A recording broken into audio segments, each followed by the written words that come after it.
So, today we're going to talk about beauty. I won't get into beauty privilege as yet, um, but I want to talk about being perceived as beautiful and my relationship with it. It's something that's difficult to talk about because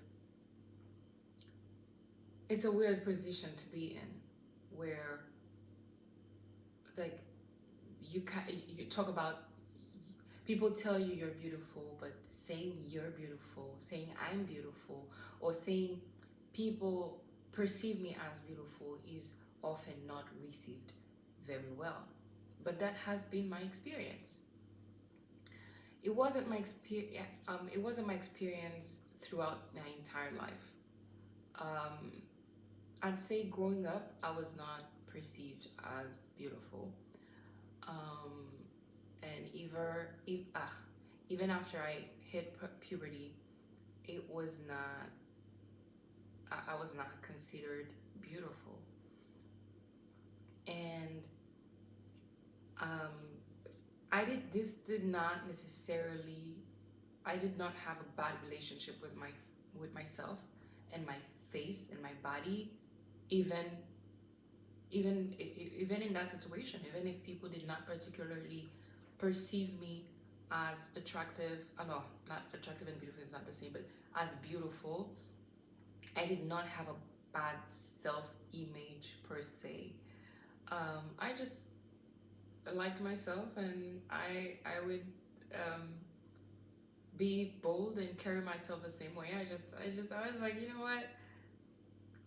I am me, and I like me. Um, and even for other parts of me, like I mean, not only my face, but my silhouette. I am very thin and kind of straight kind of person, and in I don't have I don't have big boobs and I don't have a big butt. Um, this hasn't really bothered me. I remember in some instances with my boobs, people would tease me so much. It would kind of bully me um, regarding these things, but it never really affected me like that. Some aspects, yes, and others not so much. And I think a lot of it had to do with the situation in Haiti, where beauty standards are mostly regarding like are mostly about being voluptuous, being big, having I think it's a pear shape, like people call it, like a pear, yeah, to have a small bust and a bigger bottom. That was the prototype that people were into. Prototype, yeah.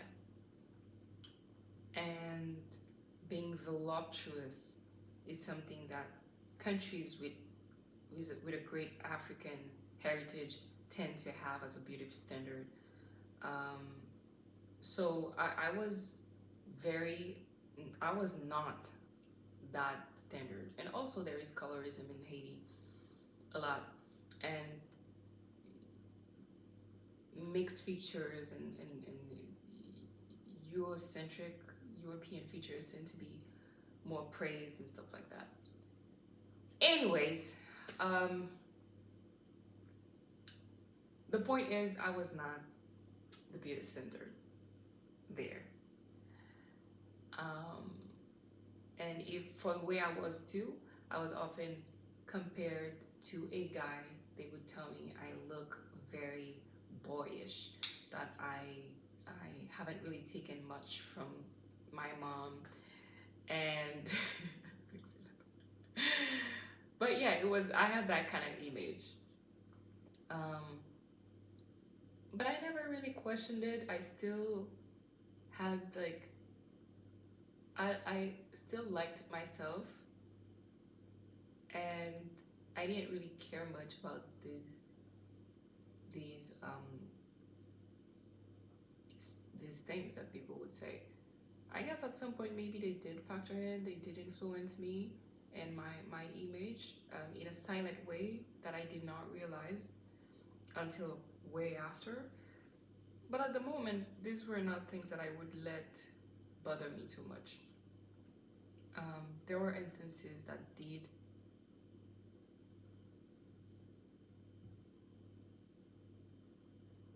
remain anchored in my brain. But the point of the video is is not that. It's that it's when it shifted, when people did start to tell me I'm beautiful or I'm attractive and stuff like that, which happened when I changed countries, when I moved. I went to the Dominican Republic, and even if in the Dominican Republic the standard is still very much about being mixed, having or white, you know, the paler the skin, the better for them, and you know, features like long and straight hair and stuff like that was really in vogue at the time. And technically I was still not the beauty standard, but weirdly enough, and to my great surprise, people would be telling me I'm very beautiful. Random strangers, sometimes I would get multiple compliments on, like, in one day from different people in different places. It was just very overwhelming and weird to me. I went through different stages when receiving these comments. At the beginning, I was in disbelief. I was like, I think people are lying to me. Like, what is this? This is weird. And then it was just not something that I ever experienced in my life. And mind you, I moved to the Dominican Republic when I was 18 or 19. Yeah, so 18. So I was already grown up. Like, I had lived a life in Haiti, and this contrast was really shocking to me. And I think after the disbelief, I entered a stage of acceptance. I'm like, okay, so this is how people perceive me here. Let me just be okay with that. It's just what the way they perceive me, and maybe I am actually beautiful. I don't know, but it might also be a thing where it's just the environment. The environment changes, and so people will have different perceptions about you. Maybe if I go to Korea right now, they might not see me as someone who's attractive or say or beautiful, right? They might have their own standards. If I go to India, maybe that's not going to be their kind of, you know, beauty. So this fluctuates a lot. It is something that is not conventional. So I used to try and remind myself of that it's a perception of people. But despite my effort to keep my mind on the subjective character of it and how these things fluctuate through periods, you know, different periods of time, different places and cultures, you know, so many things factor in this kind of things. It still, after some time, changed my perception of myself. After the stage of disbelief, I went to a stage of acceptance, and then I went to a stage of expectation. And this is where it shifted, because now I was not only accepting the compliments or accepting the fact that people perceive me in a different way, I started expecting them to perceive me that way. And I think this is where it really affected me negatively, I'd say, because I then started to perceive myself in that way, and I was expecting people to to perceive me the way a lot of other people had perceived me. So I was and not only was I like expecting them to perceive me that way, but um, I also expected a reaction. So I'm like, if people see me, so many people, because it was really a lot of people, um, I expected them to see me as beautiful and to react to that beauty, I guess. And when people would not react to it, I then start to say, okay, is it that they don't see me as beautiful, or is it that they think I'm not that beautiful, or is it that they're afraid of saying me I'm beautiful? Like, why are they not saying anything? Well, I wasn't expecting that from everybody, but I did somehow expect that sometimes, and I'm like, wow, that's weird, because that was never the relationship I had with myself. And I'm glad that I grew up thinking I was average, because maybe I was average. I think I was average. Okay. And even now, the way I perceive myself, like I can see, yeah, I have beautiful features, and I know how people can perceive me sometimes, but the way I perceive myself is not necessarily that way. Like I just, and I remember talking about that to my sister, where she had a very similar experience, and she was like, yeah, I don't necessarily see myself like that, until people brought it up so much that, it kind of messes up the way you interact with yourself. And I think this is the danger in being attractive, in being beautiful, or you know, as defined by society, um, or wherever you live, right? When you start, the danger is you start perceiving yourself through the eyes of others. And it can go the same way too for ugly people. Let me say instead, not so good looking or average looking people. Because, some people might start to identify themselves with what the world is saying, the world around them is saying. Like, if people constantly tell them, you are ugly, you are ugly, you are ugly, maybe at some point you will internalize that and think that is the truth. But it may also happen, like it happened for me, that I was not necessarily letting these things in. I'm like, oh, I'm cool with that. You know what I mean? Like, I am who I am, and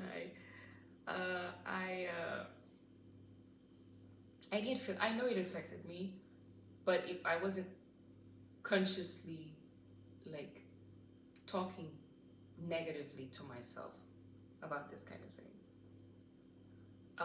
And I remember even like some some acquaintances at the time from other schools. I remember they posted something about me and how ugly I was, like that thing. I'm like, what? I never perceived myself to be ugly. I just didn't have any perception of myself per se. I was just me. You know what I mean? I was just me. But after being exposed to the other side of it, it really, at some point, shifted the way I interacted with myself. And this is where it becomes tricky and very damaging, because people say, beautiful people have that privilege. That's for another video. But oftentimes we just don't think about the actual implication of that. And I've seen it for other people who are very attractive, very good looking, and how they perceive themselves, and how that has impacted the way they interact with the world, the way they perceive themselves, um, with, with yeah, the relationship they have with themselves. And that is sad. That is very sad. And so for me, after the expectation came a phase of objectification. I'd say the expectation is very linked, or it might be the same phase as the self objectification. And it is something that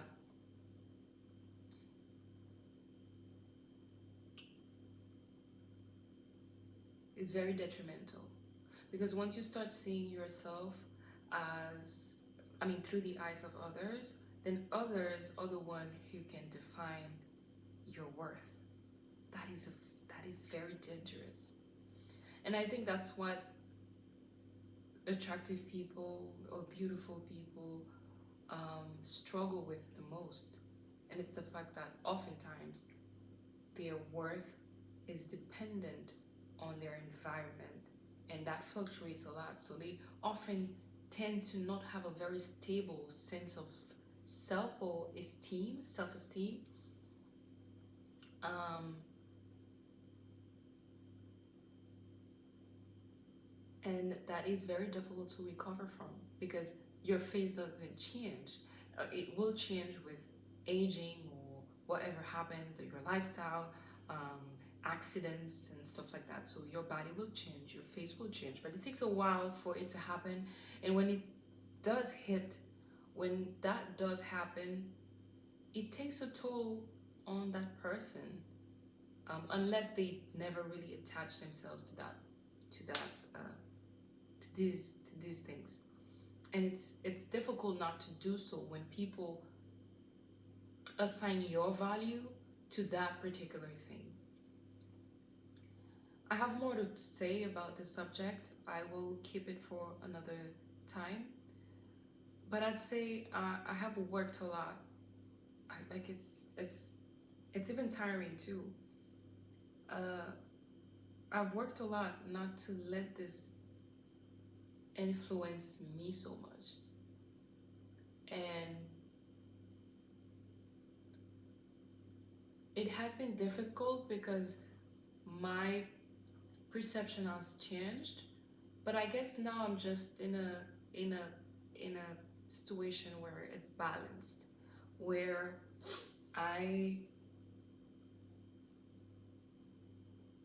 just I'm trying to go back. I think I've gotten to that point where I'm back to how I used to feel about myself when I was a teenager, which was more like carefree. I've always been a type of carefree kind of person. Um, just not paying too much attention to my face. I've also went through a season where I was under so much stress that I saw my body change, and I saw me I saw myself, like my body, lose its part, and I have also been in situations where I neglected myself. I guess maybe on purpose, or I don't know if it was on purpose or not. If it was, there was something deeper going underneath. But I did go through a period where I did not take care of myself. I did not uh, style my hair. I was just whatever. Like, that may have been the result of many things that I may discuss in other videos. But yeah, just when you see people, and, but wait, before I end this video, I want to say this. I am glad. I am very glad that it did not start at a young age. I am glad that I was able to experience both sides of it, um, and that I was able to have a strong foundation of my sense of self, I guess, when I was a teenager, um, and as a child too. And I think sometimes this is what average people have as a privilege, or yeah, average looking people and ugly people may have as a privilege, and it's the fact that they can build a better foundation of themselves, their sense of self, which does not depend on their body. And that is the strongest thing to have, because your body will change. Your body will change. And you know, if you know that from the get-go, and if you know that your sense of self does not depend on your body, then that makes you almost invincible. And I'm not talking about people who are very, very, that have been affected greatly with being um, categorized as ugly, because that also can have a negative impact. But I'm saying in general, the way these people may feel about the world and interact with themselves and with the world is might be maybe more stable, more realistic. Um, and I say this because I have a cousin. She's very beautiful. Um, she has a very voluptuous body. She is, um,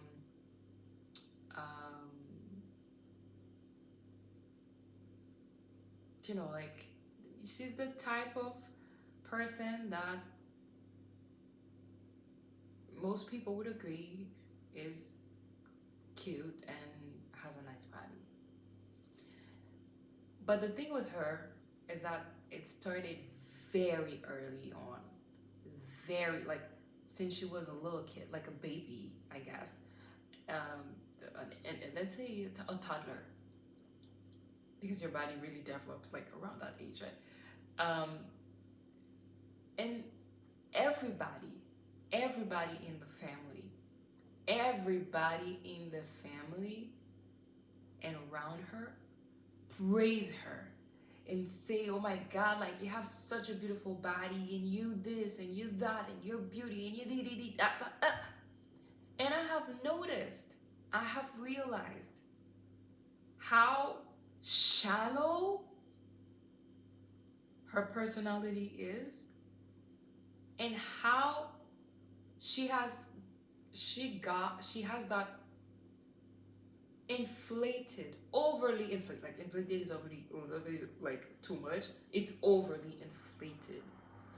And this is where praise for children, like, really is not something good, because it does harm them and it converts them into something that's not too good.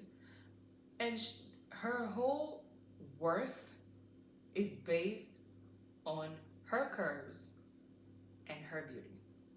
That's it.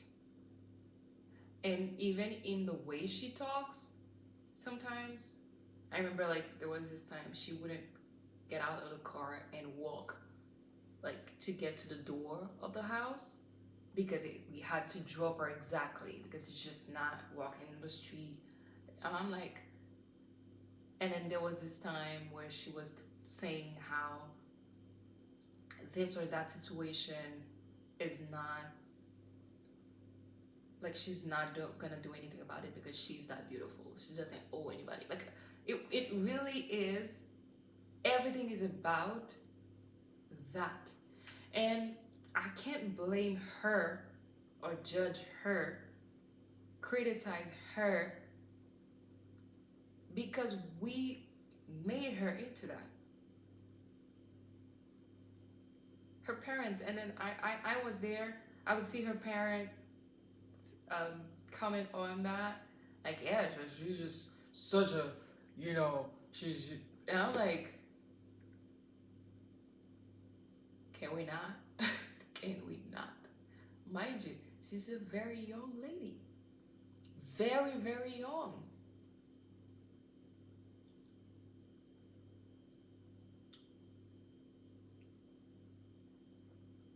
I'm glad that people are now talking about beauty privilege and how it's not so much of a privilege like people perceive it. And the whole speech, the whole talk about privilege in general, I think is often far fetched. Not far fetched, well, I mean, it is a reality that people who are considered good looking often get their way with certain things. But we also do not take everything into the equation. We don't talk about all the aspects of that person's life and how that person lives in their experience and what it actually means for them on a daily basis to be considered as such. Oftentimes, the repercussions are not something that are not things that are palpable, things that are evident to other people. They happen in inside. But I will make a video too about the privilege. I think it's a very necessary subject to talk about. Um, Please, guys, tell me your experience, whether it was you particularly or if it's someone in your family, someone in your environment that you've noticed behave in a certain way or that go through pain because of their experience as being perceived as beautiful, good looking, and stuff like that, or the ones who have a very beautiful body. Um, all of these things are it's a lot. Anyways, this is something I've been wanting to talk about, and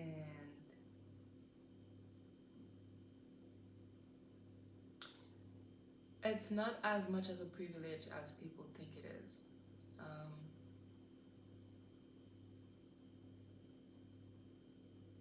Like me personally, even if I don't necessarily consider myself to be like beautiful, I find myself cute, but I think as I've experienced it,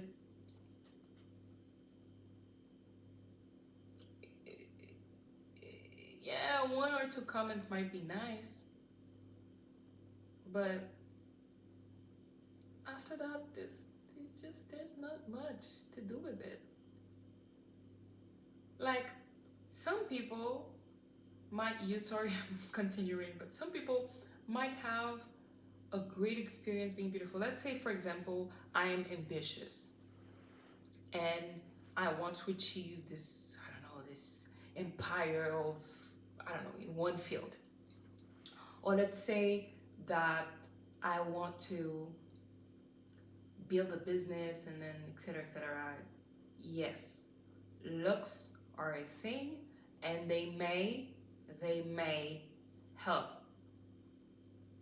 I could use my features, I guess, to put everything on my side in my favor and use that to help me, because image is something that's real, that gives information to people, and it is the reality of things. So let's say, for example, that I'm a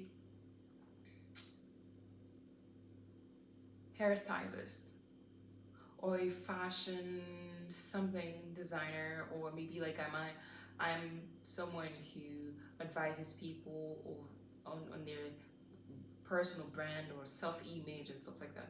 I need to be, I guess, from what I've seen, these people usually have a certain neat, well put together kind of look, and they cannot not have that, because that's the first message that people get.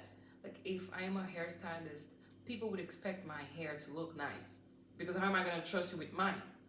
You know, and if I'm someone who's talking about personal brand and and or fashion and stuff like that, I kind of have to evoke that to people, and the only way that I can do that quick, easy, you know, and efficiently is usually through image, because that's the first thing. It's fast. You don't really have time to convince people. They take what they get on the first appearance. So and after that, your skills will prove them right or wrong, right? But the first thing is often the image. An image is not only how you look, sometimes it's how you carry yourself, it's how you speak, it's the tone of your voice. Like it's a lot. But yeah, like although these things matter, unfortunately, like I could use that to get some things in my advantage, but it also comes with downsides. Like it's just not this perfect world that people paint for good-looking people. All right, bye. Tell me your experience. Tell me what you think about the subject. I do have some recommendations about beauty privilege and stuff like that. I've seen a couple of videos and articles out there that could that could serve you guys. So I will try to collect everything and share them with you. All right, bye.